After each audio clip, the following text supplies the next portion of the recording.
पंचवटीत 15 लाखांची खंडणी, जबरदस्ती धर्मांतराचा आरोप. नाशिक शहरात खंडणी, धमकी आणि जबरदस्ती धर्मांतराचा गंभीर प्रकार उघडकीस आला आहे.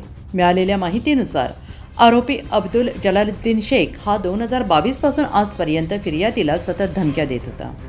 आरोपीने तिच्या मोबाईलमधील खासगी फोटो सोशल मीडियावर व्हायरल करण्याची धमकी देत 15 लाख रुपयांची खंडणी मागितली. एवढंच नव्हे तर मुस्लिम धर्म स्वीकारण्याचा दबाव टाकत जबरदस्ती धर्मांतर करण्याचा प्रयत्न केल्याचा आरोपही तक्रारीत करण्यात आला आहे. पैसे दिले नाहीत किंवा धर्म स्वीकारला नाही तर आरोपीने तक्रारदार आणि तिच्या कुटुंबियांना जीवे मारण्याची धमकी दिली.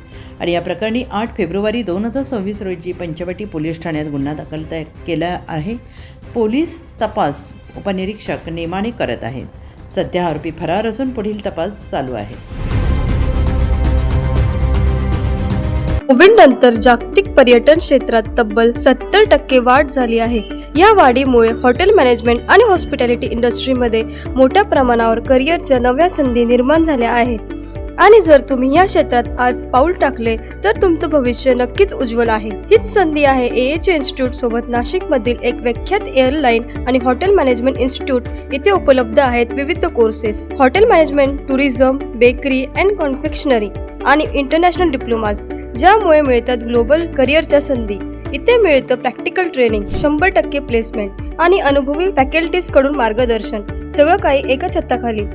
AH इन्स्टिट्यूट, जिथे तुमची आवड, स्वप्न आणि मेहनत मिळवते जगभरात उंच भरारी. आजच नाव नोंदणी करा आणि सुरू करा तुमच्या करिअरच्या ग्लोबल जर्नी.